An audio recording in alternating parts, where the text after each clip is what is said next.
Welcome back to the show. My name's Mark Nixon, and today's top stories, I have Pierre Poilievre's rally, which showed Canada unity and patriotism, and this is why Canada wants Pierre Poilievre as the next Prime Minister of Canada. You're not going to want to miss this one. And an update on polling. It's going to be good.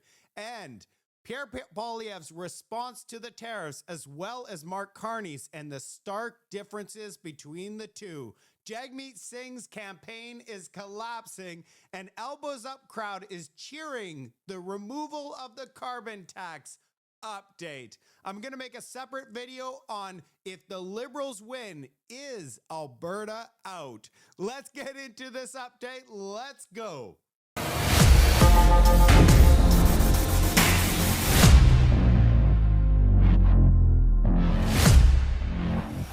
Read my entire comments section. Even if I don't reply to all the comments, I made some adjustments to my mic today. Hopefully the sound quality is better. And if it's not, leave a comment. I'll make additional adjustments.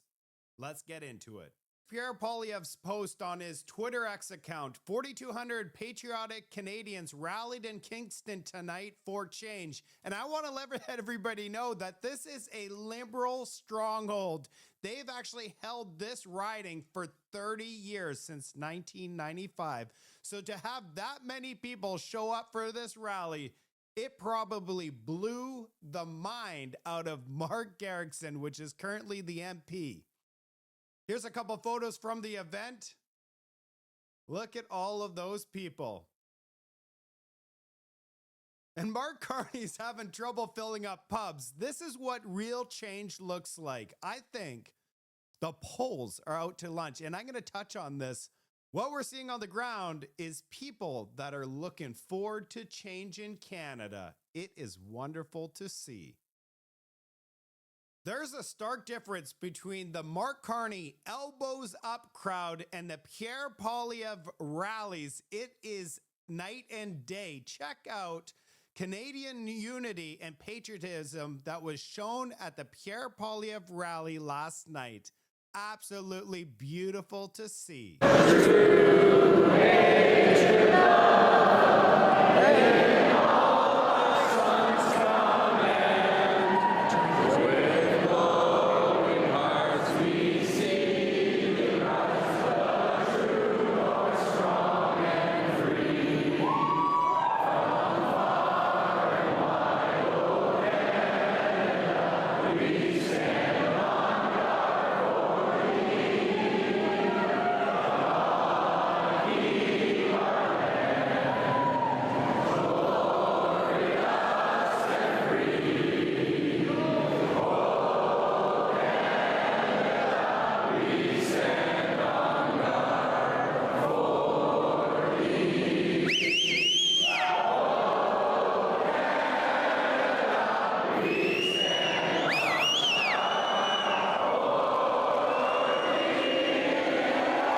You guys, but that gave me some goosebumps. Holy moly, that was incredible to watch.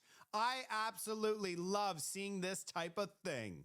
After the rally was done, Canadian content creators Right Blend and Pleb Reporter, shout out to both of those guys, were standing outside to surprise Pierre. And Mark Carney, if this was Mark Carney, he would have walked and ran to his exit bus, but Pierre Poilievre, nope. He met with his supporters in the rain, and I'm sure he was exhausted from traveling around for his campaign. This is not fake. This is as real as you could get. Thank you, Pierre. Yeah, for real, for real. Enjoy the event? Yeah, thank you very much. Thank you for being here, guys. Thank you so much. Thank you for staying out in the rain. Yeah. It means the world to have you guys. Way to go. Thanks for that. Thank you. Thank you so much. Thank you so much. Look at the blab. He's right there. Where are you from, anyway? Montreal. You're from Montreal? Yes, I am. No way! I'm from Montreal too. Ben oui. Oui, ça va bien. Mais ton quartier. Tu viens du même quartier? Je suis montréalais, je suis comme toi. Ok, de quel quartier Montréal? You might have a photo of me. Right. Thanks for being part of it. You get some good numbers today. Amazing numbers. Yeah. People love these like. Look how happy the pleb is. They're loving it. So. Great turnout today. Yes. Thanks, Would we guys. be able to get a photo Yeah, of you real fire it quick? out. Thank you Let's so hang out, much. guys. Awesome. Would any of you guys be able to take a picture of us real quick? Sure. Thanks, man. Thank you so much. Do one big group photo on this one here. So much. Am I allowed to? Yeah, Very quickly, guys. Sure. 3. Let him get ready. okay, guys. Look at this. Taking. Awesome. Perfect. Awesome. Thank you. Thank you. Like I told you in Parliament, you are the next Prime Minister of Canada. You're gonna be the next Prime Minister. 100%. Awesome. Look at this just so guy nice taking to time see. for everybody. Thank you guys so much. Thank you for the sacrifice your family's making. Thank you. Our country needs you guys.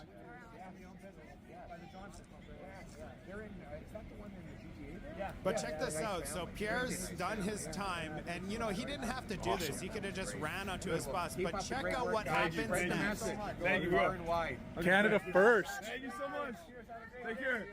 Take care. Canada first. Look, he's just Oh man. just a. Look at Oh, this. let's go. Let's go. Look at this guy, man of the people here. This is the Prime Minister of Canada. This guy just, oh, this is how it is. Oh man, look at that. Beautiful. Beautiful. Awesome.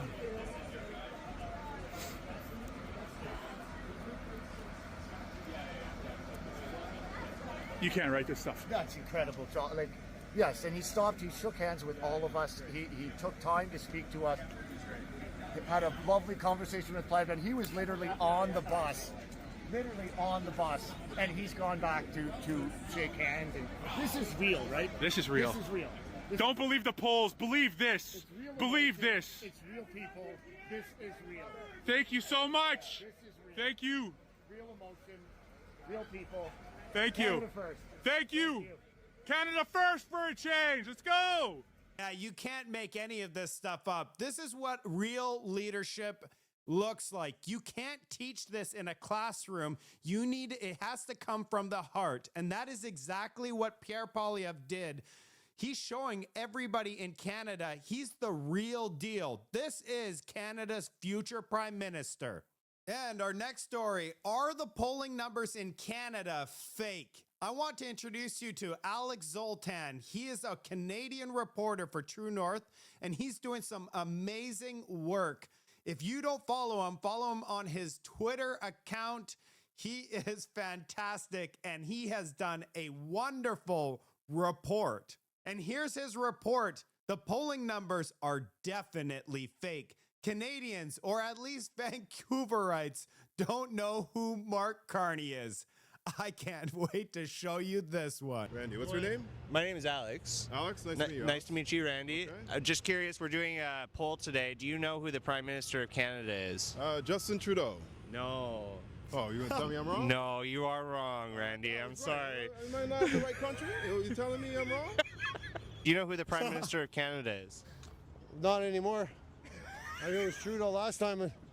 You have no idea who the new one is. Well, what for? Do you know who the Prime Minister of Canada is? No. That's okay. No. So what for? Why bother? Oh, I'm just curious if people know. They're in conversation right now. You know, I get no help if there's something weird going on in the world right now. I don't know what war is probably going to happen soon. I don't know what it is, but No, the Prime Minister is Mark Carney. Do you know who that is? Mark Carney? Are you sure? Yeah, I'm positive. Yeah. Mark Carney. Yeah. Wow. Well, do you know who the Prime Minister of Canada is? I'll pass. You'll pass? Yeah. Donald Trump. It is not Donald Trump, sir. Oh, Who the Prime man. Minister of Canada is? The new one? Yeah. I saw 3 days ago, but I don't remember. I cannot remind the name right now. Okay, no problem. We're just curious if you know who the new Prime Minister of Canada is. I don't know the name. Carney, right? Carney. Carney, do you like him? So far, Oh, I must be somewhere else then. I have no idea about that answer. Are you serious? Really? Yeah. That's okay. You're from Canada? Well, I was in Toronto for a while, so Okay. I'm out here now. That's what it is. Right on. Yeah. Right on. Awesome. Thanks, Randy. Anything else to ask me? No, that's it. That's it? That's it. All right, world. There you have it, Canada. People in Vancouver have no idea who Mark Carney is. So this should not surprise anybody. I love these type of reports. Boots on the ground and asking people questions like, do you even know who Mark Carney is? This is straight up evidence that the polling numbers are out to lunch. Are they calling this guy right here and asking him, are you going to be voting for Liberals? He probably would respond, Liberal who? Now let's listen to Pierre Poilievre's response to Donald Trump's tariffs. Let's go. Canadians feel angry and betrayed and anxious after the president's unprovoked attacks on our sovereignty. We're left wondering how we can end the paralyzing uncertainty and what the future holds. We don't know what today's tariff announcement will bring, how long they will last, or what they will do. But whatever President Trump does, a bunch of things remain undeniably true. One, these tariffs are unjustified. Two, they will hurt people and businesses on both sides of the border.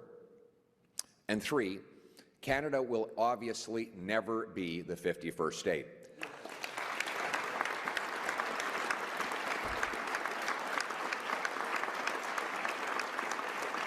But we need a plan going forward, a plan that is both strong and effective.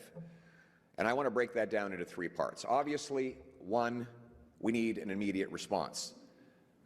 Two, we need to tackle the dispute after the election, hopefully to bring it to an end. But three, perhaps most important of all, we need a long-term plan to build our economic fortress in Canada so we are never vulnerable to these kinds of threats again.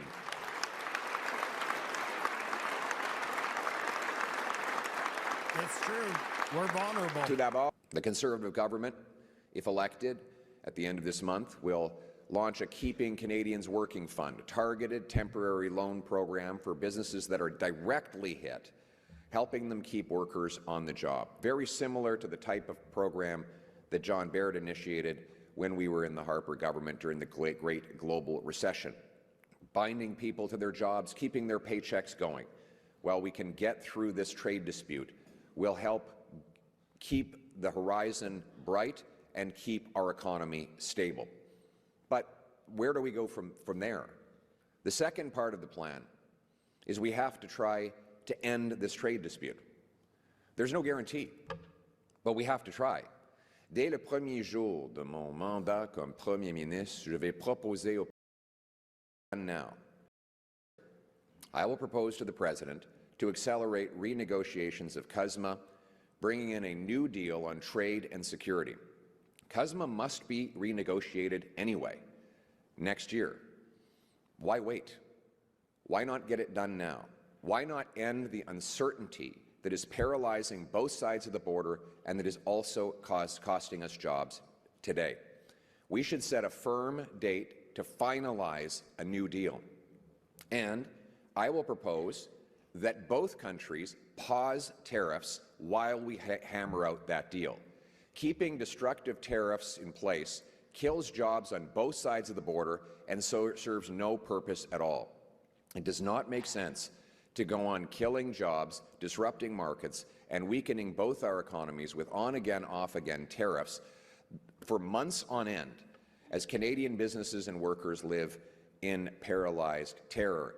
In the meantime, during negotiations, suspension of tariffs would have to go both ways. Either they take them off or we would not. We would require this to be fully reciprocal as we work towards getting a deal. And as for the deal itself, any good negotiator would tell you that he wouldn't put his cards on the table before sitting down to talk. But Canadians do have a right to know what our red lines are. Donc, premièrement, je vais protéger notre frontière, protéger notre souveraineté.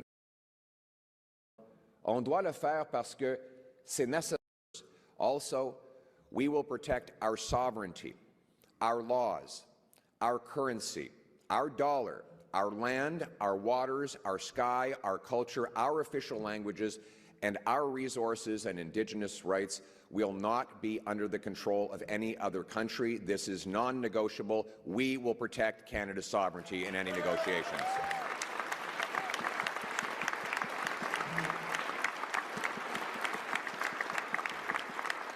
Canada first. Second, for years, the Americans have demanded we do more in defense.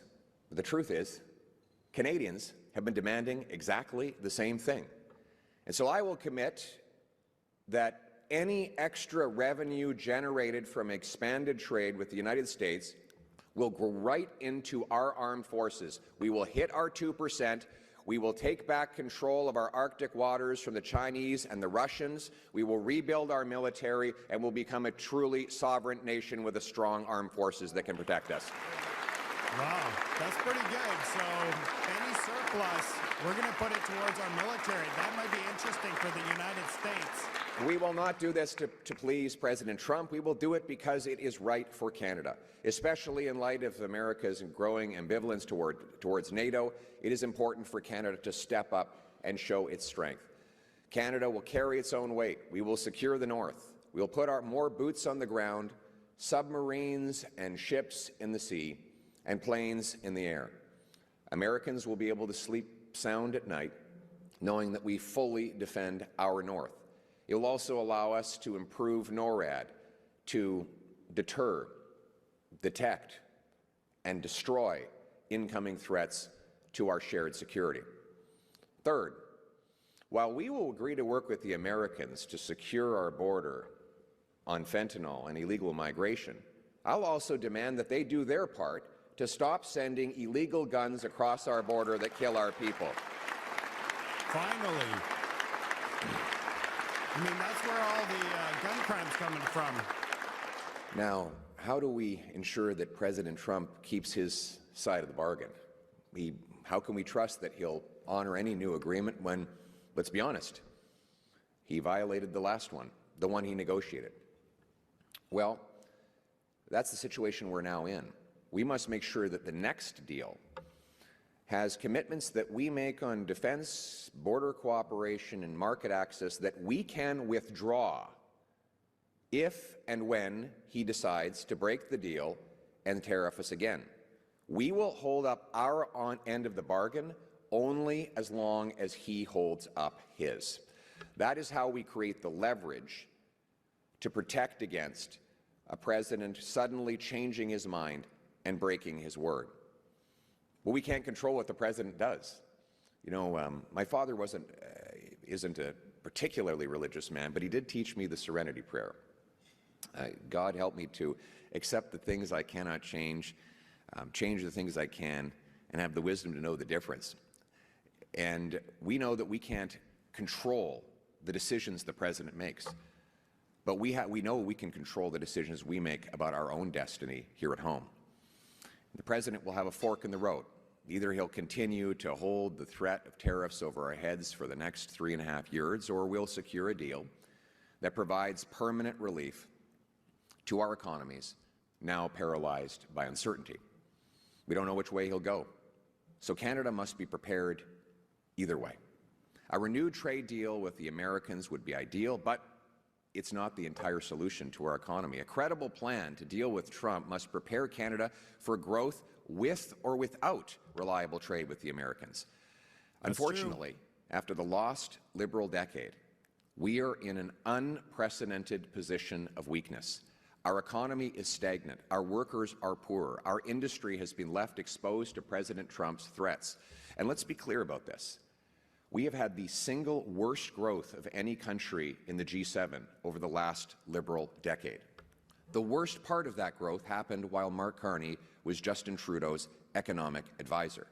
In fact, our per capita GDP is smaller than it was 5 years ago, while the American per capita GDP has grown by 18%. We are projected to have the slowest growth of all of the nearly 40 OECD nations, and that is after 10 years of the Liberals in power. In the first 14 years of this century, Canada had a net investment of American dollars in Canada of about $30 to $100 billion, depending on the year. Right now, after the last Liberal decade, there are $500 billion more Canadian dollars invested in America than the reverse. $500 billion has poured out of our economy into the U.S. We are more dependent and helpless than ever before, precisely because of the policies that Mark Carney and Justin Trudeau have imposed in this lost decade. So we heard from Pierre Poilievre. Here's Mark Carney's reaction to Donald Trump's tariff announcement, saying the best way to act in this crisis is with purpose and force. This is the same Mark Carney that advised Trudeau to freeze bank accounts of Canadian citizens during the Freedom Convoy. Let's take a look. President Trump has just announced a series of measures that are going to fundamentally change the international trading system. Now, in doing so, he has preserved a number of important elements of our relationship, the commercial relationship between Canada and the United States.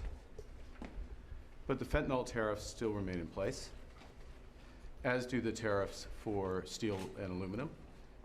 As of this evening, the tariffs on automobiles will enter into force, and the U.S. has signaled that there will be additional tariffs in so-called strategic sectors, pharmaceuticals, lumber, and semiconductors. So we're in a situation where there is going to be an impact on the U.S. economy, which will build with time. In our judgment, it will be negative on the U.S. economy. That will have an impact on us. But the series of measures will directly affect millions of Canadians. We are going to fight these tariffs with countermeasures. We are going to protect our workers, and we are going to build the strongest economy in the G7. In a crisis, it's important to come together, and it's essential to act with purpose and with force, and that's what we will do. There you go, purpose and force, and that's what he will do. And here's a post I made this morning. Mark Carney says we need to build faster than World War II, but you know what the thing is these sky-high taxes, crushing debt, low morale, and who the hell is going to build? Canadians are burnt out. They're broke. He talks about this green dream. He never once talks about immigration. It's all smoke. We want immigration levels to come down so that our wages go up. But these liberals, they flooded the country and made sure all of our wages went down. And the flood of people caused inflation to explode. You are not going to believe what he says here. That the government of Canada will be responding by matching the U.S. approach, with 25% tariffs on all vehicles imported from the United States that are not compliant with CUSMA, our North American Free Trade Agreement, and on the non-Canadian content of CUSMA-compliant vehicles from the United States as well. Our tariffs, though, unlike the U.S. tariffs, will not affect auto parts because we know the benefits of our integrated production system. And they will also not affect vehicle content from Mexico, who is respecting the CUSMA agreement. And as well, we are developing a framework for auto producers in Canada to get relief from these counter tariffs as long as they maintain their production and investment in our country. Importantly, every single dollar raised from those counter tariffs, our counter tariffs, which could reach around $8 billion before remission, will go directly to our auto workers and the companies affected by those tariffs. And that's on top of a $2 billion fund that we announced last week to build a made-in-Canada auto sector, a fund that a new Liberal government would implement should we be elected. At the same time, Canada must be looking elsewhere to expand our trade, to build our economy, and to protect our sovereignty. Canada is ready to take a leadership role in building a coalition of like-minded countries who share our values. We believe in international cooperation. We believe in the free and open exchange of goods, services, and ideas. And if the United States no longer wants to lead, Canada will. Canada is strengthening our trading relationships with reliable partners. We are powerful when we act together. From providing refuge to stranded passengers in Gander to fighting forest fires in California, Canadians have done extraordinary things for Americans when they needed it most.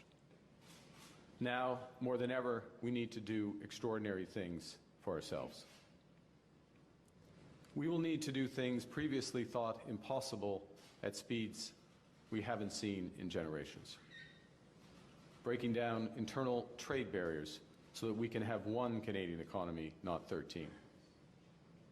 Making Canada more productive and competitive. Building things in this country again. Millions more homes. Building clean and conventional energy. Building more public transport, more mines, more assembly lines.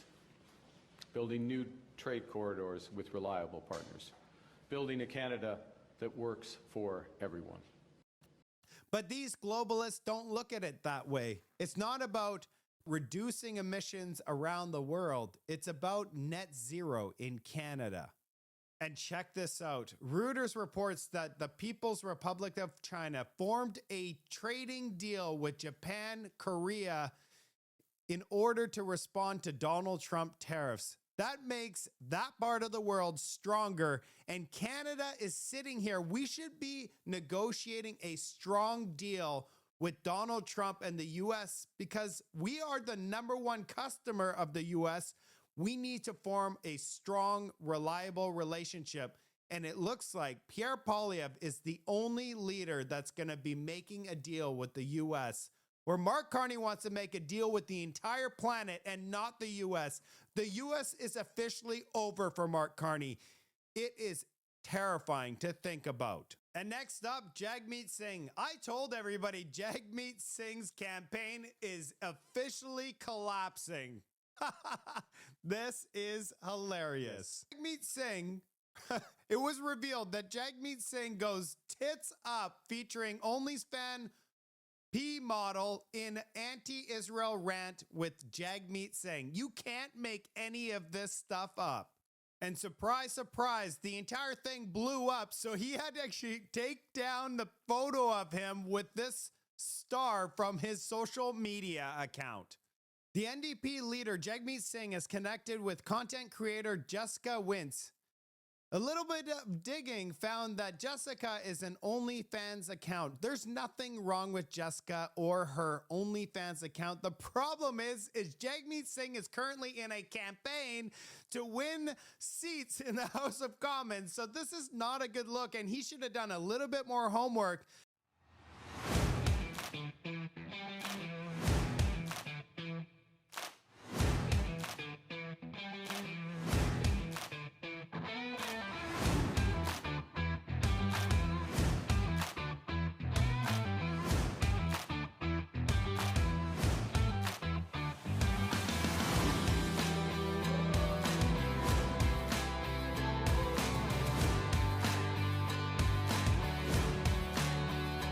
Like I said, there's no problem with Jessica. That's fine. It's just Jagmeet Singh is running to be the Prime Minister of Canada and bring his party, rival it up and rise up so that he gets more than 0 seats in the House of Commons.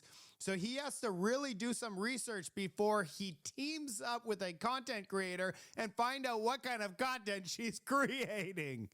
And here's Jessica's account, and you can see the clickable links to her OnlyFans. I can't show you any of the pictures on my YouTube channel, but you could go ahead and check things out for yourself.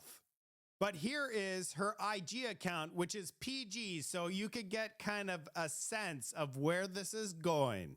And then we have Jagmeet Singh taking photos with some of his supporters, which are going wild across the internet, sharing, saying, look at how Jagmeet Singh's campaign is going. That's it for Jagmeet Singh. We're moving on to our next story. Elbows Up crowd is celebrating the Liberals have removed the carbon tax just in time for this election. You can't make any of this stuff up. We're going to look at the price of gas in Abbotsford, BC. The price was $1.57 after the day after the carbon tax was removed. And now today, check out what the price at the pump is, $1.75. So basically, it was just a one-day photo op. And now in BC, we're paying the same prices basically as what it was before the carbon tax was removed. Yeah, it went up to $1.96, but this is Abbotsford. Their price before the carbon tax was removed was around $1.76. So we're talking about pure robbery here in BC. This is a story, this is the top story about the carbon tax that I want to share with everybody, because for almost 6 years, all of the Liberals were saying is the carbon tax does not increase inflation whatsoever. Look at all these reports. It only increases inflation 0.15%. It is absolutely nothing. So the price of your groceries and everything that you buy does not get affected by the carbon tax. And everybody with a brain in Canada was looking and saying everything is up. Look at the price of everything has surged upwards, and it has everything to do with this crippling carbon taxes. And they attacked everybody that thought, nope, it has nothing to do with it. And now today, this is CTV is reporting on the removal of the carbon tax, and you can't make any of this stuff up. That's why I'm reporting this news to everybody, because you can't make any of this up. This clip was been provided by Government X on Twitter. Let's take a look. Might have noticed some savings at the pump. The consumer carbon tax was scrapped, and as CTV's Alex Carper reports, it won't just make gas cheaper. You hear that? This is no April Fool's joke. Many Canadians seeing significant drops at the pump. Prices in the Greater Toronto area fell almost 20 cents overnight to 136.9. Drivers on the prairies and in Atlantic Canada also seeing similar results. Quebec is now the only province that hasn't abandoned carbon pricing, but most of the country will see savings, and not just on gas.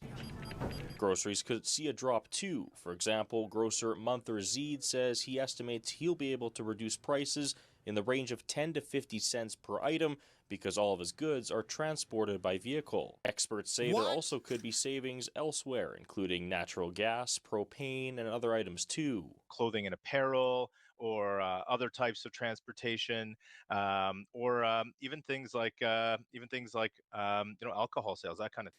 You can't make any of this stuff up, Canada. Do you see? Everything has gone up in price, and now they're actually reporting the real news where everything's going to be a little bit cheaper now that they've removed the carbon tax. It's as if Canadians, all of these elbows up crowd, it's as if they forgot that the price of everything has exploded upwards, but it had nothing to do with the carbon tax.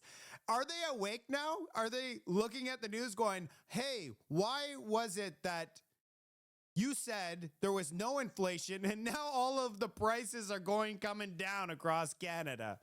Unbelievable. I hope you're awake, Canada.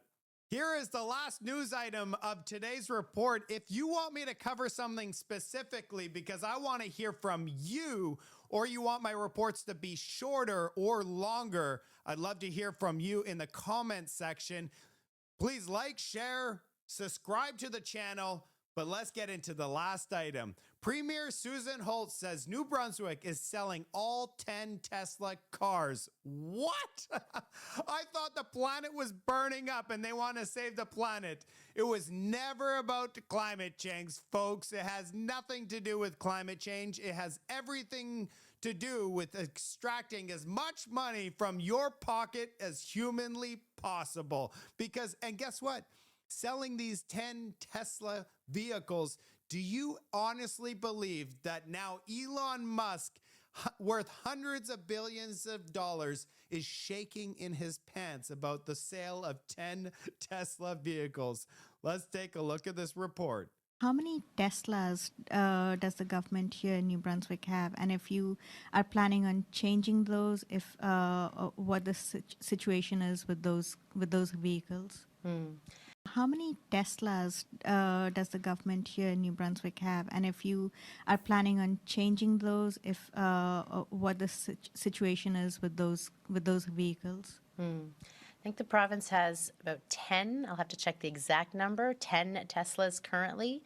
And we've started the process to explore the price we could get from them in the market and whether that would represent a loss. Right now, they're sitting in a parking lot not being used. And so it's value lost, and it's something we're looking into too. I can't wait to see the advertising. If you see the advertising before I find the advertising, I would love to see what they're marketing these cars for. I will publish on my channel. It's been a lot of fun. I look forward to seeing you tomorrow. Let's go.